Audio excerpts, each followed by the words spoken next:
Hi, welcome to Gouramma Gummagummalu. అందరూ బాగున్నారా?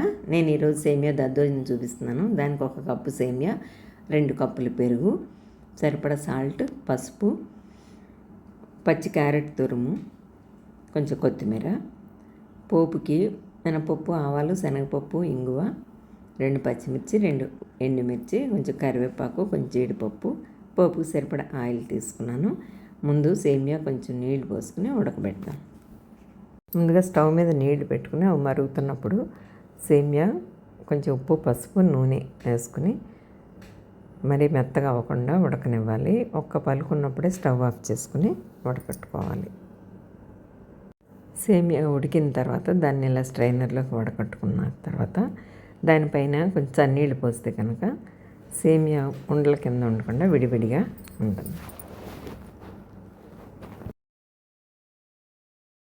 ఇప్పుడు స్టవ్ మీద కడాయిలో ఆయిల్ వేసుకుని అది వేడెక్కిన తర్వాత ముందు జీడిపప్పు వేపి బ్రౌన్ కలర్ వచ్చిన తర్వాత తీసి పక్కన పెట్టుకోవాలి.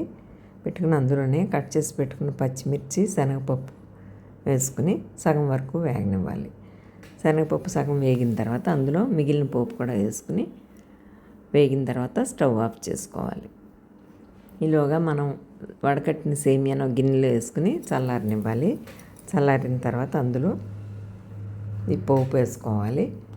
జీడిపప్పు, పెరుగు ఇవన్నీ వేసుకుని అవసరమైతే కొంచెం సాల్ట్ కూడా వేసుకుని బాగా కలిపి పెట్టుకుంటే సేమియా దద్దోజనం రెడీ అవుతుంది.